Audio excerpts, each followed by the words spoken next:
Tu en as marre de crier toute la journée, tu rêves de plus de coopération et de moins de conflits dans ton foyer, tu es au bon endroit.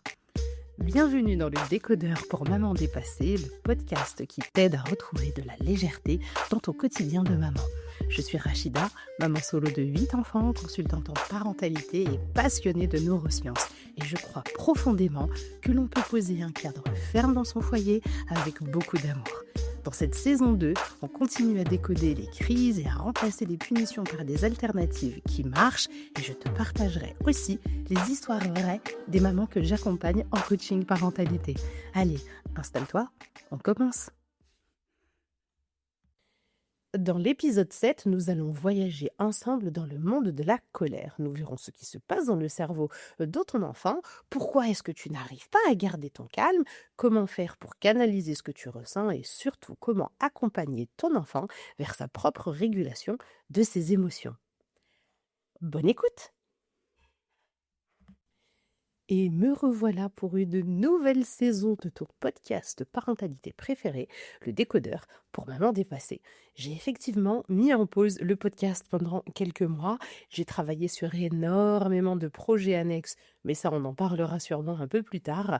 Et c'est l'arrivée de Sarah, qui m'écoute peut-être d'ailleurs, donc l'une d'entre vous, qui a débarqué parmi les Wonder Maman de la Home University et qui m'a dit m'avoir découvert via le podcast. Je me suis donc dit qu'il était temps de vous retrouver. Alors, premier épisode de la saison 2, épisode 7, que j'ai décidé d'appeler « Comment réagir face à la colère de mon enfant sans perdre les pédales ». Oui, je pense que le titre est assez annonciateur.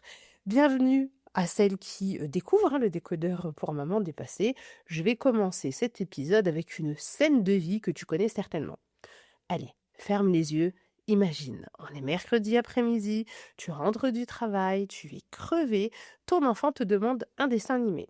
Tu lui dis, écoute, non, pas maintenant, on va d'abord goûter. Et là, sans que tu comprennes ce qu'il se passe, il explose. Les larmes, les cris, les pieds qui tapent par terre, peut-être même un jouet qui vole comme ça à travers la pièce. Et toi, tu sens quelque chose qui monte en toi. Oui, tu vois très bien de quoi je parle, cette chaleur dans ta poitrine, la mâchoire qui se serre, la voix qui commence à trembler. C'est pas de la tristesse, hein. C'est bien de l'énervement. Tu essaies de te rappeler tout ce que tu as lu sur la parentalité bienveillante. Oui, il faut accueillir l'émotion, il faut valider son ressenti. Oui, reste calme, maman parfaite. Ouais, bon, c'est facile à dire, hein. Donc, c'est exactement de ça dont on va parler aujourd'hui. Parce que rester calme face à la colère de ton enfant, c'est pas une question de bonne volonté. C'est bien une compétence qui s'apprend et je peux t'assurer que moi, je l'ai appris à la dure. Alors installe-toi confortablement, pose ta petite tasse de café ou de thé devant toi et on en parle ensemble. Finalement, est-ce que tu t'es déjà demandé ce que c'est que la colère au fond ? La première chose que j'ai besoin qu'on redéfinisse ensemble, c'est ce qu'est la colère de ton enfant. Alors, déjà, on va être clair. C'est pas de la manipulation, c'est pas du cinéma, et c'est pas un caprice. On en a déjà parlé lors de l'épisode 5 de la première saison du podcast. Si tu l'as pas encore écouté, let's go, vas-y. La colère, c'est une émotion normale qui est saine et humaine. Elle surgit quand ? Quand on se sent frustré, incompris, ou quand on a l'impression de perdre le contrôle de quelque chose qui comptait pour nous. Là, tu vas peut-être te dire, bon, écoute, Rachida, mais là, lui, bon, pardon, on va y arriver. Tu connais ma méthode, je ne fais pas de cut et compagnie, j'ai envie que ce soit un vrai moment d'échange spontané. Donc oui, je vais bafouiller parfois, parce que la mère parfaite n'existe pas, et la podcasteuse parfaite n'existe pas non plus. Voilà, donc là, tu vas peut-être me dire, ouais, mais lui, il crie juste parce que je lui ai refusé un bonbon, ou parce que je lui ai refusé un dessin animé. Alors oui, pour lui, ce bonbon, c'était super important, c'était pas simplement un bonbon. Bon, je sais, ça nous paraît totalement disproportionné pour nous les adultes, mais mets-toi 2 secondes dans la tête d'un enfant. Lui, il attendait ce moment, il l'a imaginé, il s'est dit, waouh, quand maman va arriver, je vais être trop content et je vais lui demander ci et je vais lui demander ça. Et en fait, d'un coup, ça n'arrive pas.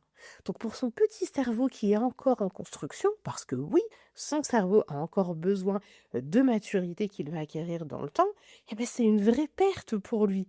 Alors, quand je dis que la colère de ton enfant, c'est pas du tout un problème qu'il faut essayer d'éteindre, je veux plutôt te dire que c'est un signal. C'est un signal qui dit: «Je sais pas encore gérer ce que je ressens et là, maman, j'ai besoin de toi». Et c'est à ce moment-là que ton rôle n'est pas, de faire taire ce signal, de l'étouffer, mais bien de l'aider, aider ton enfant à traverser ce qu'il ressent. Mais pour ça, il va falloir d'abord que l'on parle de toi. Oui, parce que ça, c'est super important. Qu'est-ce que sa colère déclenche chez toi? Et pourquoi est-ce que sa colère, surtout, déclenche ta propre colère? Parce que c'est là que ça devient intéressant. Pourquoi est-ce que la colère de ton enfant te met autant hors de toi? Est-ce que tu t'es déjà posé cette question? Vraiment, pourquoi parfois tu te dis, je sais que quand je rentre, il y a toujours de grandes probabilités que ça tourne mal et tu te retrouves quand même à crier. Pourtant, tu as anticipé le truc. Tu sais que c'est toujours compliqué quand tu reviens à la maison, mais tu te retrouves quand même à crier. Quelle est la réponse? Quelle est la raison de tout ça? Ben, c'est ce qui se passe dans ton cerveau. Quand ton enfant explose, ton cerveau ne voit pas une petite personne débordée par ses émotions. Il perçoit littéralement une menace. Oui, je t'assure, c'est vrai. Les cris, les larmes, l'agitation qu'il y a autour de toi, ton cerveau primitif reçoit tout ça comme un signal de danger et il te prépare à réagir vite et fort. C'est à ce moment-là que tu rentres en mode combat ou en mode fuite. Ça dépend de la personnalité de la maman. Ton cœur s'accélère, tes muscles se tendent, ton raisonnement va carrément se mettre en veille parce que oui, tu ne réfléchis pas à ce petit être-là qui a besoin d'aide. Et à ce moment-là, c'est là que tu te mets à réagir. Ok? Il y a aussi quelque chose d'un petit peu plus profond. Quand ton enfant exprime une colère forte, librement, sans se retenir, il y a quelque chose qui se réveille souvent en toi. C'est peut-être parce que toi, quand tu étais enfant, on t'a appris que la colère c'était mal, qu'il ne fallait pas crier, qu'il ne fallait pas pleurer, qu'il ne fallait pas faire une scène comme ça. Parce que les grandes filles, ça ne s'énerve pas. Tu vois très bien de quoi je parle. Ce genre de phrase doit sûrement résonner encore dans ton esprit alors que tu es adulte. Donc quand ton enfant fait exactement ce que l'on t'a interdit de faire, il y a quelque chose qui se serre en toi. Donc tu vois, c'est pas contre lui en réalité que tu réagis, c'est contre cette fameuse émotion elle-même que l'on t'a interdit de ressentir quand tu étais enfant. Bon alors je dis pas ça parce que j'ai décidé de devenir psychanalyste de l'enfance des mamans, hein, pas du tout. Je dis juste en fait que ta réaction face à ces colères, il faut en fait que tu prennes conscience qu'elle réveille peut-être quelque chose et voilà, je pense que c'est une information qui est hyper précieuse de savoir que l'on doit un petit peu, creuser et se remettre un petit peu en question en se basant sur notre propre expérience, d'enfant. OK? Maintenant, on va revenir sur ton enfant. Qu'est-ce qu'il se passe dans son cerveau à lui pendant une crise? Bon, on va faire un petit passage neurosciences, hein, tu sais que je peux pas m'en empêcher quand je parle de parentalité. Promis, on va faire simple, concret, d'accord? Quand ton enfant est en pleine crise, il y a une petite zone en fait dans son cerveau qui s'appelle l'amygdale. Et là, l'amygdale, elle prend contrôle. Elle décide que c'est elle la chef. C'est le centre de la gestion des émotions fortes. Le siège de la peur, le siège de la colère, de l'urgence. Si tu as vu le film, comment s'appelle-t-il déjà? Vice versa 2, tu vois très très bien de quoi je parle. Tu peux visualiser un petit peu cette petite pièce-là qui est l'amygdale. Et quand l'amygdale s'emballe, elle coupe l'accès à tout le reste. La partie du cerveau qui permet de raisonner, de réfléchir, de se souvenir des règles, tout ça, ça se met hors service. Oups, extinction des feux, il n'y a plus rien. Donc, quand ton enfant est en plein déluge émotionnel, il ne peut pas t'écouter. Pas parce qu'il ne veut pas, mais parce qu'il ne peut pas. Alors, quand tu lui répètes 10 fois calme-toi, calme-toi, calme-toi en haussant la voix, c'est comme si tu criais des consignes à quelqu'un qui est carrément bloqué en plein milieu d'une tornade. Les mots n'arrivent pas du tout à son oreille, ni à sa petite tête d'ailleurs. Ce qu'il perçoit en revanche, c'est ton état à toi. Donc si tu paniques, il va paniquer encore plus. Si tu te tends, la tension entre vous va monter. Si tu restes ancré, par contre, il y a quelque chose en lui qui va commencer à se réguler tout doucement. Oui, je veux vraiment que tu gardes ça en tête. Ton calme est contagieux. Et c'est scientifiquement prouvé, hein, je dis pas ça pour faire joli. C'est une des informations les plus libératrices que j'ai jamais apprises en matière de parentalité. Ton calme est contagieux. Parce que ça veut dire qu'au bout du compte, on a un vrai pouvoir réel, nous, les mamans, dans ce moment-là. Alors, pas le pouvoir, hein, de le forcer à se calmer, hein, ton enfant, mais on a le pouvoir de lui montrer comment on peut le faire. Alors, qu'est-ce que tu peux faire concrètement? Maintenant que je t'ai donné cette théorie, on va rentrer dans le vif du sujet parce que je te connais. La théorie t'aime bien, mais tu veux toujours du pratico-pratique. Ok, ton enfant est en pleine crise, qu'est-ce que tu fais? Eh bien, écoute, je vais te donner 5 étapes. Ok, alors pas 5 règles parfaites à appliquer à la lettre, mais juste 5 repères pour ne pas te perdre quand tu es dans la tempête avec ton enfant. Première étape, tu t'ancres avant tout. Qu'est-ce que ça veut dire? Avant de parler, avant de faire quoi que ce soit, tu t'arrêtes 3 secondes. Tu prends une vraie respiration. Pas, tu sais, ce soupir-là, plein d'exaspération, hein. Non, non. Une vraie, pardon, inspiration et une vraie expiration profonde. OK? Bon, je ne vais pas te mimer, je pense que tu sais ce que c'est que d'inspirer et d'expirer. Ce souffle, il envoie un signal à ton cerveau. Pas un signal de danger. Au contraire, il va ralentir ton rythme cardiaque et il va te redonner l'accès à ta partie réfléchie de ton cerveau. Et ça prend 2 secondes, donc ça vaut la peine de tenter. La deuxième étape, bah oui, t'accueilles l'émotion, mais sans céder. Fermeté avec bienveillance jumelée. Tu connais ma méthode depuis le temps que tu m'écoutes. Donc là, je vais être très très claire, parce que bah c'est souvent le point de confusion, hein, pour les mamans. Accueillir l'émotion de ton enfant, ça veut pas dire accepter son comportement. Loin de là. Et encore moins dire lui donner ce qu'il veut. Ça veut juste dire que tu dois montrer que tu vois ce qu'il ressent. Alors tu peux utiliser ces petites phrases clés que j'aime beaucoup en lui disant: «Oh, t'es vraiment en colère là». Ou alors reconnaître l'élément déclencheur de cette colère. Tu voulais vraiment voir ce dessin animé et c'est difficile d'entendre non. Ou alors, aïe, je vois que c'est dur pour toi. C'est tout. Pas besoin d'un discours. Quand on est en pleine tempête émotionnelle, moins il y a de mots et plus l'enfant a de chances d'entendre ton discours. Juste une phrase. Je te vois, tu n'es pas seul avec ton problème. C'est un peu ce que veut dire toute cette petite phrase que je t'ai transmise. D'accord? Troisième étape, tu sécurises si c'est nécessaire. Donc si tu as un enfant qui va devenir physiquement agité, il tape, je sais pas moi, il jette des objets ou il peut se blesser, là tu interviens tout de suite. Pas besoin de tergiverser. Alors par contre, tu interviens calmement, mais clairement. Tu vois, tu le stops et tu lui dis non, je ne te laisse pas taper. Tu peux être en colère, mais je ne te laisserai pas te faire mal ni faire mal aux autres. Avec ce genre de phrase, avec un ton ferme et clair, tu tiens la limite. Pas besoin de crier, pas besoin de punir à chaud. Juste, tu poses la limite, je suis là, et la limite ne bouge pas. Quatrième étape, tu restes proche de lui. Même s'il te dit laisse-moi tranquille, même s'il te repousse, il n'y a pas de souci. Tu ne te colles pas à lui, parce qu'il a besoin d'espace, mais tu restes dans la pièce. Ainsi, tu montres que tu es présente. Sa colère a besoin d'un témoin bienveillant pour se transformer. Elle ne va pas disparaître toute seule dans le vide, elle va se réguler dans le lien, dans la relation que vous entretenez tous les deux. Ok?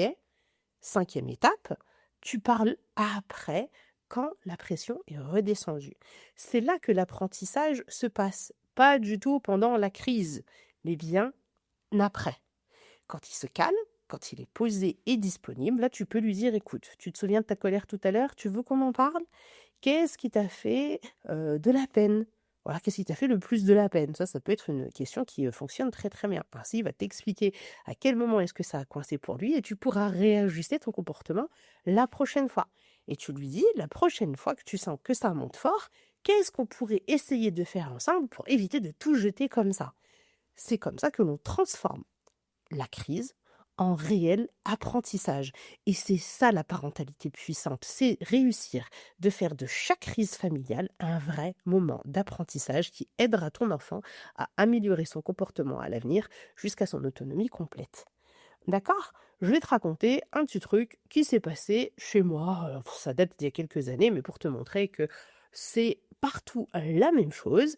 Une scène de vie toute bête, hein, je pense qu'il devait avoir 7 ans mon grand à l'époque ou un peu moins, un truc comme ça et il voulait son dessert avant de manger. La blague, vraiment la grande blague, je veux mon yaourt avant de passer à table. Mais à cette époque-là, aïe, aïe, aïe, impossible pour moi d'être dans cette posture ferme et bienveillante que j'ai actuellement. Ça a été un travail de longue haleine. Si tu me suis depuis un moment, tu connais mon histoire à ce sujet. Et je lui ai dit non. Crise instantanée, larmes, hurlements, pieds qui tapaient dans le sol et compagnie. Franchement, je peux t'assurer que j'ai juste crié. Et ce qui est très drôle, c'est que cette même scène est arrivée plusieurs années après avec un autre de mes fils qui devait avoir 4 5 ans. Et effectivement, j'ai dit non. Il a crié. Cette fois-ci, j'ai pas cédé à ma colère. J'ai pas commencé à lui dire: «Oh mais arrête tes bêtises, t'es insupportable», parce que j'étais moi aussi fatiguée. Tu connais, hein, ce manque de patience que l'on peut avoir quand nous-mêmes nous sommes fatigués. Et là, ce jour-là, j'ai fait autrement. J'ai fait cette fameuse inspiration-expiration pour justement me reconnecter à ma tête et pas laisser, ces émotions prendre, le dessus. Je me suis accroupie à sa hauteur et je lui ai dit: «Écoute, t'es vraiment en colère parce que tu voulais ton dessert maintenant». Il m'a regardé, ses yeux étaient encore pleins de larmes et il m'a dit: «Ouais, moi je le voulais maintenant». Je lui ai dit: «Écoute, je comprends. On le mangera après le repas». Et je suis restée avec lui, je lui ai dit: «Je reste avec toi». Il a pleuré encore pendant 2 minutes et ça s'est arrêté. Pas besoin de voilà, il y a pas eu de cris, de punition ou de négociations sans fin, juste vraiment une vraie connexion restaurée, mais c'est un travail de longue haleine. Mes enfants savent aujourd'hui que je ne cède pas sur les règles et quand je fais le rappel, voilà, il vaut mieux mettre son énergie pour essayer de se calmer et suivre le move, voilà. Ils ont compris que mon calme n'était pas une faiblesse. C'était pas la porte ouverte à toutes les négociations possibles. Et ça, franchement, c'est game changer dans une vie de maman. Et j'aimerais que tu puisses toi aussi offrir à ton enfant ces petits, tu vois, cette petite bulle de sécurité quand il est en pleine tempête. C'est tout ce que je te souhaite. Quelles sont les erreurs que font toutes les mamans? Parce que tu imagines quand 7 ans de coaching en parentalité, j'en ai vu des vertes et des pas mûres, et vous faites toutes les mêmes bêtises. Parce que on les connaît, on les fait quand même. C'est ça qui est trop drôle en fait, c'est qu'on connaît ces fameux pièges, on connaît ces bêtises, on sait qu'il faut pas le faire, mais on les fait quand même. Écoute, allons-y, je pense que tu vas te reconnaître dans quelques-unes. La première, c'est minimiser. Tu connais la phrase: «Oh, c'est pas grave. Oh là là, mais arrête ton cinéma. Oh là là, mais c'est pas possible de se mettre dans ces états-là pour si peu». Hey, je sais pourquoi tu dis ça. C'est parce que tu veux que ça s'arrête vite. Et on pense qu'en relativisant, ça va calmer le jeu. Mais ce que ton enfant entend quand tu dis ce genre de phrase, c'est plutôt ce que tu ressens, c'est pas important. Tes émotions, elles sont trop grandes, donc il va falloir les cacher. Et petit à petit, il va justement apprendre à enfouir ce qu'il ressent. Et nous, on ne veut pas qu'il enfouisse, on veut qu'il régule. Et les émotions enfouies, dis-toi qu'elles ressortent toujours. Différemment, certes, mais elles ressortent. Et plus elles sont enfouies, et plus elles sont violentes quand elles te reviennent en plein visage. Donc, ça vaut peut-être la peine d'essayer de changer un peu ta façon d'accompagner les enfants. Deuxième erreur, vouloir expliquer pendant la crise. Ça, on en a parlé. Oui, tu sais très bien que le dessert, c'est après le repas. On en a déjà parlé 100 fois. C'est une règle à la maison. Et tu continues. C'est pas possible. Blablabla. On perd tout du temps à essayer d'expliquer pendant la colère. Je te l'ai dit, le cerveau de ton enfant n'est pas dispo pour les explications. Donc ce discours, il va pas passer. Ça va juste rajouter du bruit dans la tempête. Donc on attend que la tempête soit passée et on parle après. Erreur numéro 3, menacer à chaud. Ah ouais, si tu continues, tu n'auras plus jamais de dessert de ta vie. Et tu connais cette phrase que tu dis alors que tu sais très bien que tu ne vas pas du tout l'appliquer? Je pense qu'on l'a toutes dit au moins une fois, alors que ce soit cette version-là pour le dessert ou pour autre chose. Le problème avec ce genre de comportement, c'est que ça n'apprend rien à ton enfant sur ses émotions, ça lui apprend juste à avoir peur, parce que toi tu arrives face à la désobéissance de ton enfant avec ta grosse autorité d'adulte à essayer de le contrôler, et je te le dis, hein, le contrôle, ça peut tenir avec certains enfants jusque, allez, dans le meilleur des cas, jusqu'à l'adolescence. Mais une fois l'adolescence arrivée, bonne chance, hein. Vraiment, hein, pour avoir beaucoup de mamans, d'adolescents Au niveau de mes accompagnements, je peux t'assurer que, waouh, ça peut être très, très, très, violent et compliqué pour la maman à ce moment-là. Donc je t'invite plutôt à construire une vraie relation de confiance avec ton enfant avant et pas du tout une relation de crainte. Si ton enfant sont trop grands, je vois que tu es en panique, très grand pardon, je vois que tu es en panique, tu dis: «Ah là là, mais les miens ils sont déjà ados, c'est mort». Non, c'est rattrapable dans tous les cas et si une maman que j'ai déjà accompagnée qui a des ados et qui a eu des résultats hyper positifs passe par là, qu'elle mette un petit commentaire si c'est possible, ça vous rassurera à mon avis. D'accord? Donc je le répète, on veut construire une vraie relation de confiance, pas du tout une relation de dominant-dominé basée sur la crainte.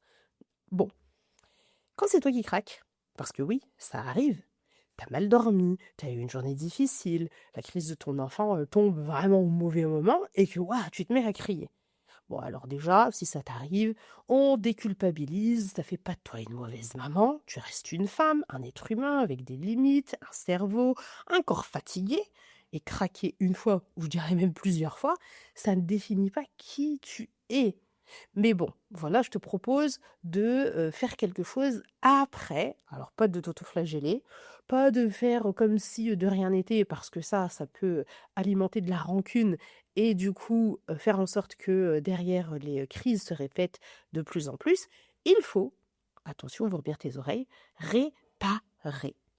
Une fois que tu as retrouvé ton calme, tu vas voir ton enfant et tu lui dis simplement: «Écoute, tout à l'heure, j'ai crié, j'étais fatiguée, j'ai perdu patience. Je suis désolée, ce n'était pas juste envers toi et je vais essayer de faire mieux à l'avenir». Si tu fais ça, il y a quelque chose d'extraordinaire qui va se passer. Tu vas pas du tout perdre ton autorité, bien au contraire, tu vas la renforcer. Parce que tu vas montrer à ton enfant qu'on peut faire une erreur, la reconnaître et aller de l'avant ensemble. Et en faisant ça, ton enfant va modéliser ton comportement à l'avenir et ce process de réparation pourra devenir sa normalité aussi. Et je peux t'assurer que c'est un cadeau pour toute sa vie. J'utilise cette méthode depuis très longtemps avec mes enfants et je suis une ex-maman, full autoritaire comme jamais, je vois la différence avec mes plus jeunes. À l'heure actuelle, il leur arrive de s'embrouiller. Ça nous est arrivé le week-end dernier avec, monsieur C, qui a 13 ans et mon petit dernier, monsieur Y, qui a 8 ans. C'est monté dans les tours.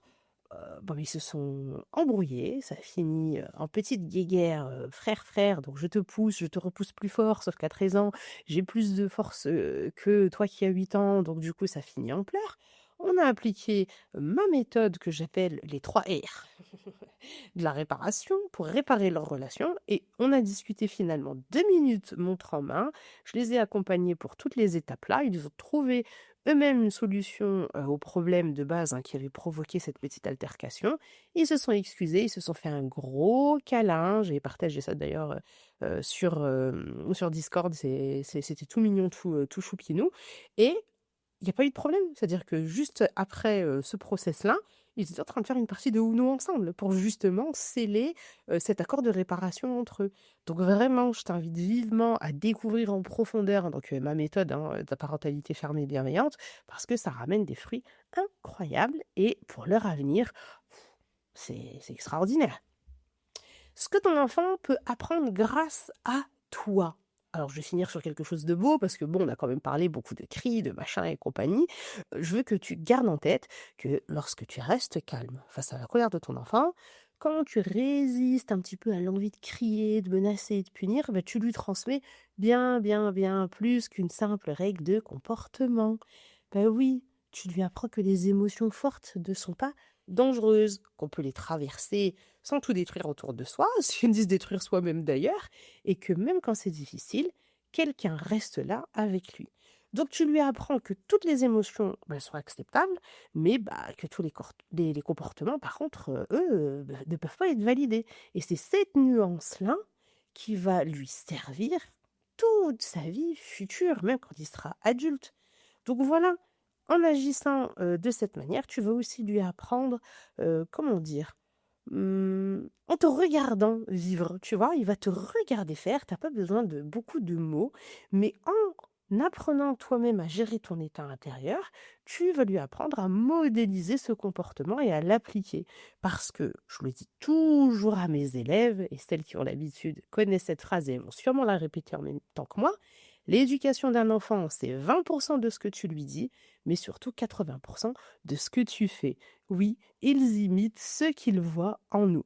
Alors, chaque fois que tu traverses une crise avec l'un de tes enfants et que tu tiens, même si c'est imparfait, même si tu serres un peu les dents, parce que, c'est pas facile de garder son calme, dis-toi que tu lui donnes quelque chose d'inestimable. D'accord?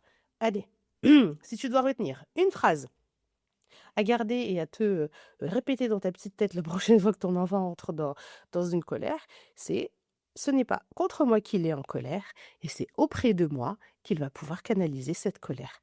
Oui, il cherche pas à t'énerver, il cherche juste à être accompagné dans quelque chose vraiment. Comment t'expliquer ça? Il sait en fait que c'est impossible pour lui de traverser ça tout seul. Donc toi, tu peux être ce repère, ce phare là au milieu de la tempête. Voilà, donc t'as pas besoin d'être une maman parfaite. Vraiment, sois déjà une maman présente. Et c'est déjà pas mal. Allez, si tu veux aller plus loin, si tu veux avoir des réponses concrètes sur les situations qui te font perdre pied au quotidien avec tes enfants, je te propose de faire tes premiers pas avec moi grâce à mon guide parental qui s'appelle Et là, je fais quoi? Un cours vidéo plus un support numérique avec 26 situations de la vie réelle, la vie de maman, les galères que tu traverses avec tes enfants. Vraiment, c'est des situations que toutes les mamans ont connues au moins une fois.